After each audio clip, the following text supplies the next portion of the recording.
Bom dia, boa tarde, boa noite, pessoal.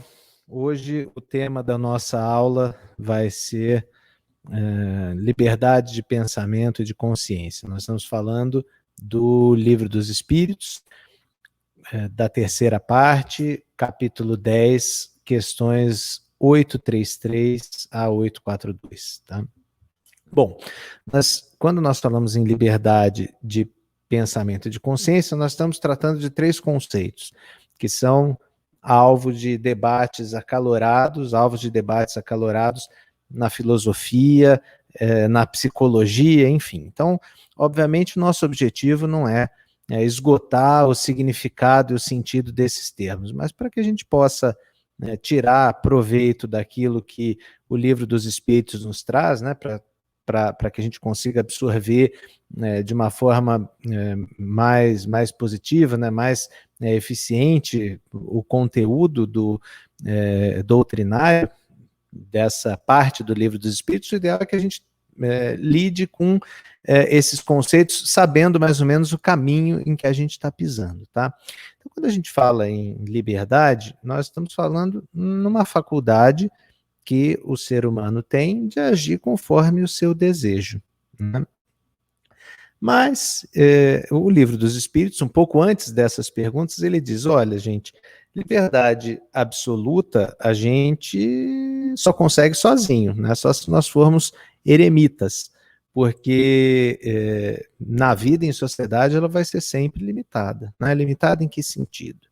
No sentido de que se os desejos são ilimitados e os recursos são limitados, a partir do momento em que duas pessoas passem a desejar a mesma coisa, uma das pessoas vai ter que ceder, aquilo vai ter que se submeter a uma determinada regra, de modo que nem que uma pessoa se imponha pela força a outra, a liberdade de uma vai acabar sendo cerceada, né?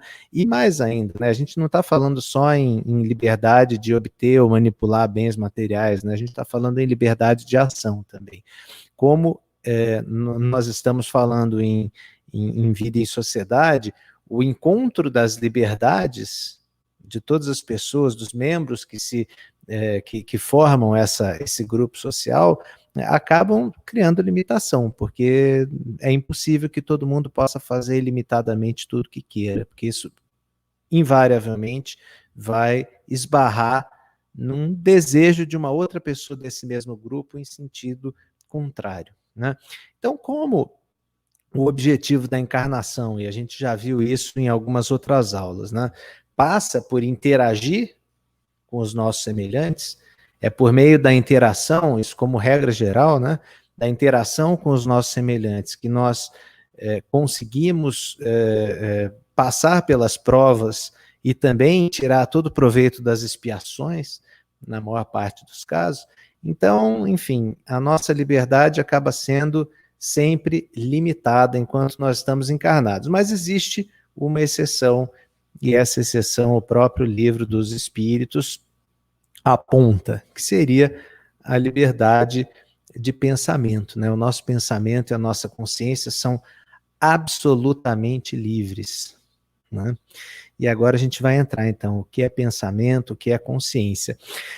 Se a gente pegar as respostas a essas perguntas, a gente vai ver que esses conceitos não são definidos pelo Livro dos Espíritos, eu acho que essa não é nem a função do Livro dos Espíritos mesmo, definir conceitos, e são, de certa forma, tratados de maneira conjunta, como se tivessem mais ou menos o mesmo significado, né? E, na verdade, a gente vai ver que pensamento e consciência acabam sendo, vamos dizer assim, aspectos de um mesmo fenômeno, né? Se a gente for procurar dentro do que existe à disposição de literatura e filosofia, do que vem a ser pensamento e consciência, a gente vai encontrar, por exemplo, na Declaração Universal dos Direitos Humanos, que foi adotada pela ONU em 48, um artigo, acho que é o artigo 18, que diz que todo ser humano tem direito à liberdade de pensamento, consciência e religião, né?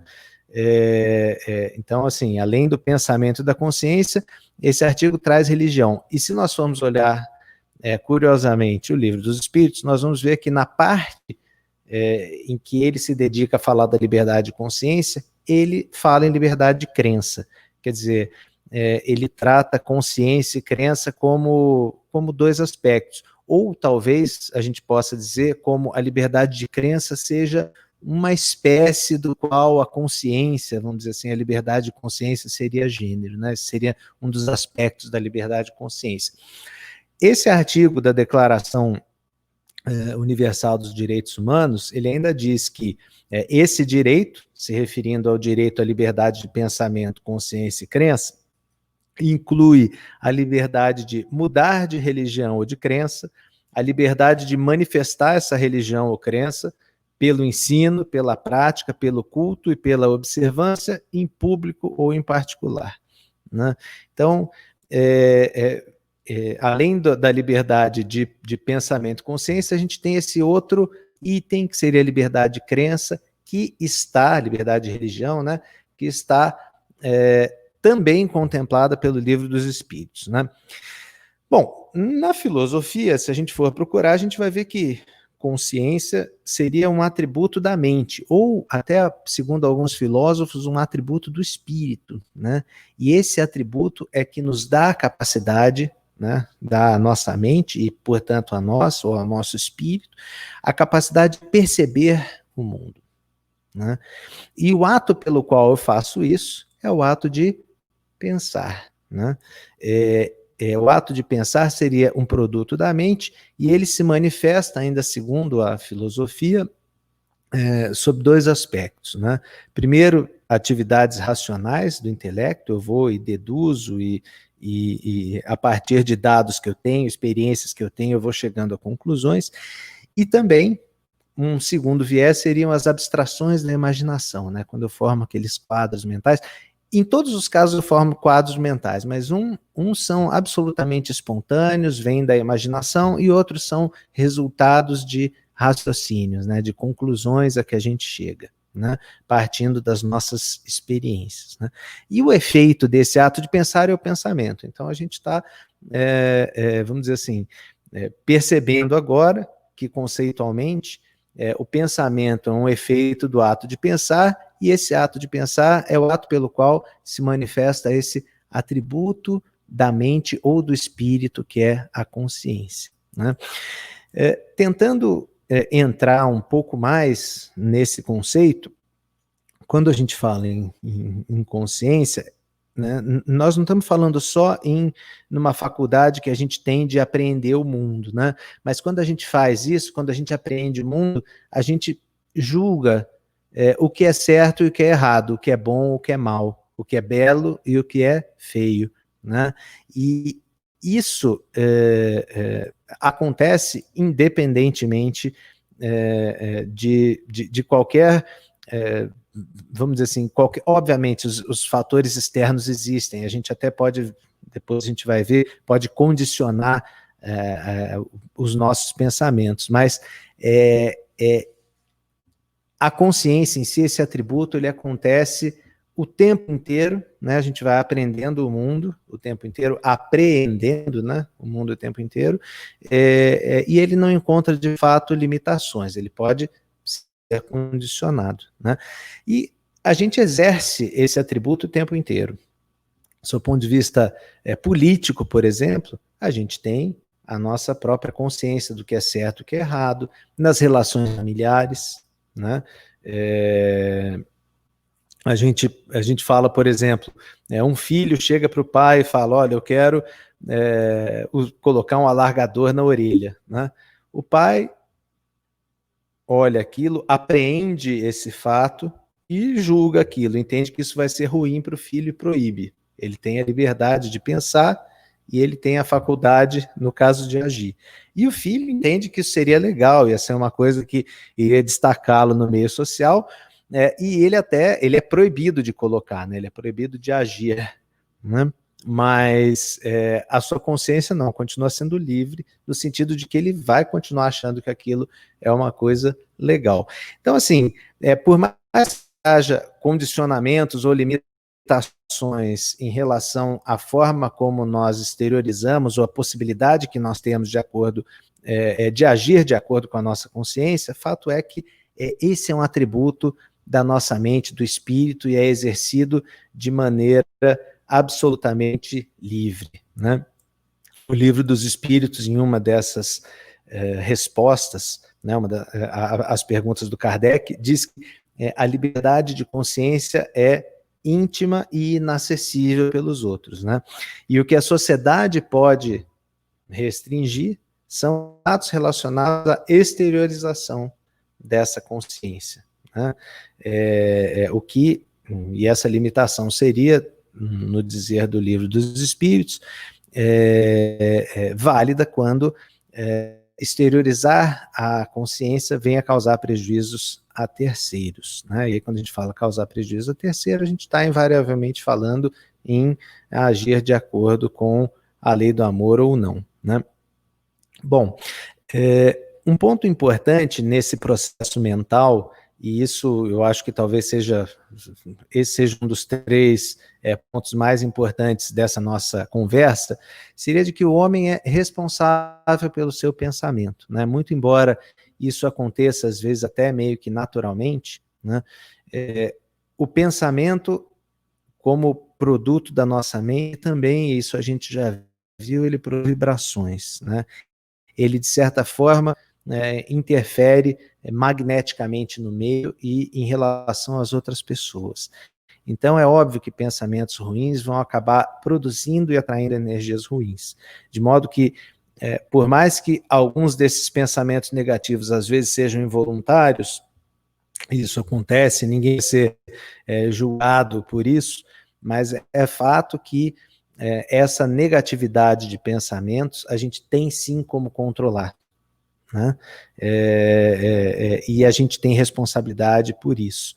E a gente precisa ter a consciência, né, de que pensamentos negativos e ruins, né, visualizações mentais que nós fizermos também ruins, negativas, vão acabar produzindo vibrações negativas, né? Então isso eu acho que é um ponto importante, talvez esse seja um dos grandes objetivos da nossa conversa de hoje, né? Segundo ponto muito interessante, né? Por mais que a gente tenha essa liberdade de consciência, escandalizar o outro por motivo de crença de quem não pensa como está exercendo essa crença ou essa liberdade de consciência, seria um ato contrário à caridade, né? E a gente vê isso muito muito presente em choque de gerações, né? Eu vejo às vezes algumas pessoas que têm, mais jovens, que têm costumes que de fato podem gerar um certo desconforto, ou coisas que não entram às vezes na cabeça de pessoas mais velhas, né? Isso é muito comum, e às vezes a gente vê como os adolescentes e os mesmo adultos, né, acabam sendo impiedosos com quem é mais velho, porque eles falam, eu estou na minha liberdade de agir conforme a consciência, então eu vou fazer aquilo que eu acho que é certo, mesmo que isso cause um terrível mal, e por mais que essa pessoa esteja correta, né, a terceiros. Então, a sugestão é, se nós somos livres para pensar, para exercer, vamos dizer assim, a nossa vida, nosso livre-arbítrio aqui, né, nós temos a liberdade de viver de acordo com a nossa própria consciência, mas a gente tem que pensar também que quando a gente se relaciona com pessoas que têm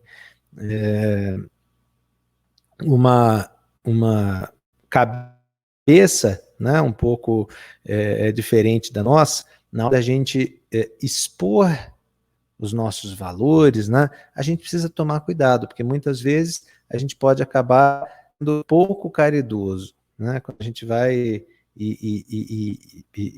e às vezes até escandaliza pessoas que estão próximas a gente pelo simples exercício da nossa liberdade, né? E fazendo isso muitas vezes sem gerar nenhum benefício está sendo escandalizado, né? Isso simplesmente seria um ato de falta de caridade, né? Gente,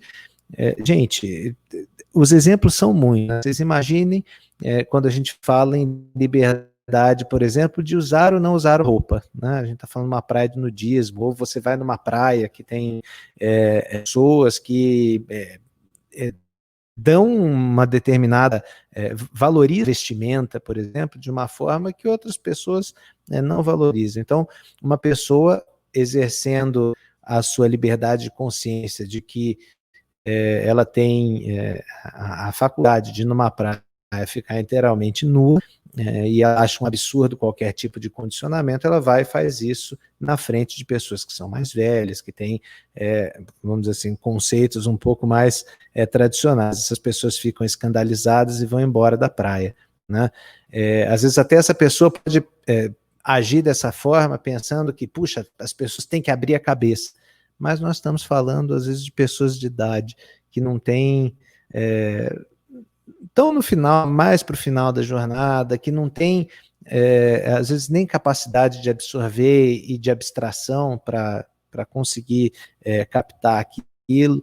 Então, será que o exercício dessa liberdade de consciência é feito de maneira adequada, ou será que é uma falta de caridade? Então, esse é um exemplo meio banal, mas isso acontece o tempo inteiro na nossa vida, né? E como liberdade de consciência é algo que está muito ligado à liberdade de crença, e isso, inclusive, essa pergunta do Livro dos Espíritos eu já mencionei em outra aula por um outro motivo, tá? Mas é perguntado aos espíritos, né? Kardec pergunta, quando a gente se depara com pessoas que têm crenças perniciosas, se a gente deve interferir, né? Qual é o limite dessa interferência? Perniciosas no sentido de serem negativas para elas próprias e para terceiros, né? E os espíritos dizem que nesse caso a gente pode e deve interferir, mas sempre com brandura, né? Seguindo o exemplo, porque a convicção não é algo que se impõe.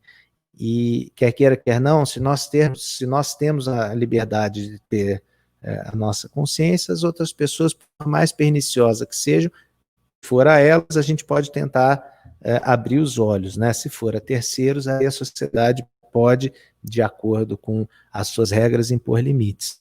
Nós, no nosso papel de cristãos, não só podemos, como, de certa forma, devemos tentar agir no sentido de abrir os olhos dessas pessoas. Tá? E muitas vezes, como é que a gente faz isso? Discutindo, ou tentando argumentar, ou fazendo debates acalorados? Depende. Tem pessoas em que fazer o debate pode gerar efeitos positivos, né? A gente sabe que consegue tocar a pessoa pela conversa. Agora, tem outras que não, né? Então, assim, tem pessoas que só vão ser tocadas pelo exemplo e pela boa conduta, né? Então, o que a gente tem que sempre pensar na hora de, vamos dizer assim, tentar interferir ou abrir os olhos, né, de alguém para, vamos dizer assim, para o aspecto negativo das crenças dessa pessoa, a gente tem que sempre fazer isso pensando no bem dela, né? E também fazer tudo isso pautado pela lei do amor, né? No sentido de que para eu poder tocar o coração da pessoa, eu preciso me colocar no lugar da pessoa, né? E como é que uma pessoa com aquela experiência de vida, com aquela história de vida, poderia ser tocada, poderia compreender que o caminho que ela está seguindo é muito ruim para ela ou para terceiros, né? Isso adianta eu debater? Tem pessoas que não vai adiantar, né? Tem pessoas que simplesmente o bom exemplo ou outras formas vão ser muito mais eficientes. Então, concluindo aí o nosso raciocínio, né? A nossa consciência é livre, nós temos responsabilidade pelos nossos pensamentos, porque pensamentos ruins acabam atraindo energias negativas, né? Isso é fato.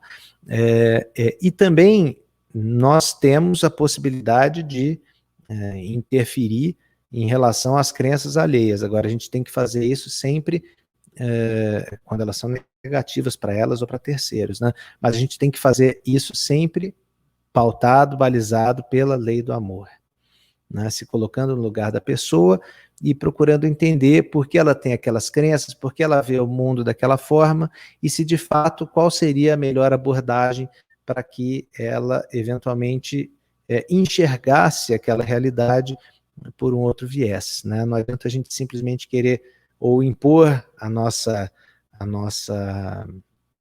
vamos dizer assim, os nossos valores, porque convicção diz taxativamente o Livro dos Espíritos, não é algo que se imponha, né? E também fazer isso sem simplesmente escandalizar os outros, porque não só o escândalo não vai gerar nenhum efeito positivo no outro, como ainda pode representar uma categórica falta de caridade, tá?